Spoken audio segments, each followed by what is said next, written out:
In August 2022, the Canada Revenue Agency completed over 62,000 audits. They recovered $14.3 billion in additional taxes. That is not a public service announcement. That is a quarterly earnings report. And once you understand that the CRA operates on a return on investment model, not a fairness model, everything about how they choose who to audit suddenly makes perfect sense. My name is Daniel Brooks. I have spent 30 years analyzing the mechanics of government fiscal policy and the real economic pressures on Canadian households. What I'm about to show you is not a list of audit triggers. It is a map of how a $6.3 billion agency decides where to point its resources and why that map leads directly to you. And I want to be clear about something before we begin. Most Canadians never think about this the way I am going to show it to you today. Let's start with something a popular financial video got wrong recently. It went viral. It claimed that because Canada has roughly one CRA employee for every 800 Canadians, compared to one IRS agent for every 4,500 Americans, Canadians are therefore 5 to 6 times more closely watched. A sharp commenter, someone who appeared to have inside knowledge of CRA operations, immediately pushed back, and they were right to do so. The CRA's mandate is structurally broader than the IRS. The CRA administers the GST and HST credit, the Canada Child Benefit, the Old Age Security Repayment Program, and provincial income taxes for every province except Quebec. The IRS does none of that. Those programs require staff. That staffing does not translate into more audit pressure on the average Canadian file. But here is what does. And this is where things become interesting. The CRA's own 2026 to 2027 departmental plan sets a compliance revenue target of approximately $20 billion. Not a budget, a revenue target. They are expected to bring in more than they cost. And to do that efficiently, they must choose targets carefully. They tested this themselves. In a study from their own compliance division, random audits found a real problem roughly 12 times out of 100 cases. Targeted audits found one nearly 47 times out of 100, almost 4 times more effective. So when someone asks, "Why did the CRA pick me?" the honest answer is, because your file matched a pattern that historically generates recoverable tax. You were not unlucky. You were profitable. Sit with that for a moment. Now let's talk about who those profitable profiles actually are. The CRA does not publish a ranked list of preferred audit targets. But their departmental plans, their compliance center reports, and their own published statistics tell us exactly where they concentrate resources. And over the years, I've noticed a pattern in how this information is discussed, or more precisely, how it isn't. Real estate investors are at the top. In one recent fiscal year, CRA completed just under 15,000 real estate audits. Average recovery per file, approximately $57,000 in combined taxes. For income tax files specifically, that average climbs closer to $85,000. If you are a CRA compliance manager with a revenue target, those numbers are impossible to ignore. And the CRA says so explicitly in its own strategic documents. Residential real estate is classified as a high-risk compliance area. So if you own rental property, have sold a home in the last 3 years, or claim the principal residence exemption on a property you held briefly, your file is statistically more likely to be reviewed than your neighbor who earns a salary and rents an apartment. Not because you did something wrong, because your file type generates better returns. Now let's go one level deeper, because this is the part that most financial content refuses to say clearly, and the part I think matters most.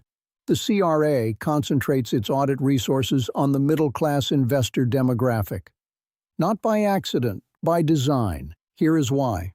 A self-employed contractor, a rental property owner, a small business with a home office deduction, these are individuals. They have records. Their transactions are traceable. Their disputes are resolvable through a standard audit process. Large corporations, by contrast, engage in tax planning strategies that require years of litigation, armies of lawyers, and specialized transfer pricing expertise that the CRA, frankly, does not always have the internal capacity to win. The Globe and Mail reported in 2023 that billions of dollars in disputed corporate taxes sit unresolved in the Tax Court of Canada for years, sometimes a decade. The middle-class investor settles in months. This is not a conspiracy. It is organizational economics. And once you see it clearly, you cannot unsee it. The CRA deploys its auditors where the cost-to-recovery ratio is favorable. And that ratio is most favorable when the taxpayer is an individual without legal counsel, with incomplete records, and facing a burden of proof they did not know was theirs to carry. Which brings me to the most important legal reality in this entire conversation. Most people, when I mention this next point, tell me they had no idea. When the CRA questions your return, you are presumed wrong until you prove otherwise. This is not hyperbole. This is the Income Tax Act. The CRA issues a reassessment. You have 90 days to object. If you do not object or cannot prove your claim, the reassessment stands. The burden of proof sits entirely on the taxpayer. Most Canadians discover this only when they are already inside an audit. At that point, the records they should have kept for 3 to 7 years are either incomplete, misplaced, or were never collected in the first place. And here is the compounding problem. Since 2023, Canada's mandatory disclosure rules now require tax advisors, not just clients, to proactively report certain aggressive tax planning strategies to the CRA.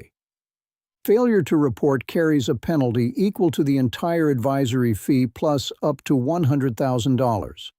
This changes the incentive structure for your accountant. It is no longer in their interest to design aggressive but legal tax structures without first considering whether disclosure is required. At first glance, that may seem like a minor procedural change, but the implications are larger than they appear. The direction of travel is clear. The CRA wants visibility into planning before the return is filed, not after. The architecture of this system is shifting, and most Canadians are unaware it already has. So what does a financially rational Canadian actually do with all of this? 3 things, and I want you to stay with me here, because this is where the analysis becomes genuinely useful. First, understand that your goal is not to avoid audit. Your goal is to make an audit uneventful. The CRA audited a CPA over an education tax credit. She had nothing to hide, she cooperated, and she survived it. The restaurant owner who deposited unreported cash did not survive it. The difference was not the audit. It was the underlying truth of the file. Second, if your financial profile involves real estate, self-employment, or significant deductions, assume your file will be reviewed at some point, not as paranoia, as planning. Build your record-keeping around that assumption from day one. Third, and this is the point I find most people overlook entirely, understand the structural reality of this system. The CRA is not infallible. Auditors make errors. Requests are sometimes unreasonable. The Taxpayer Bill of Rights, while non-binding in court, still establishes norms of conduct that good auditors respect. You have the right to representation. You have the right to object. Use both. The system is designed to recover revenue efficiently. Your job is to make your file the least interesting, most thoroughly documented file in the review queue. Not because you have something to hide, because the burden of proof is yours. And in 30 years of watching how these institutions operate, that single fact, more than any trigger, more than any deduction, is what separates the people who walk out of an audit unchanged from the ones who don't. Being prepared is not a reaction to fear. It is the only rational response to a system that was never designed to give you the benefit of the doubt.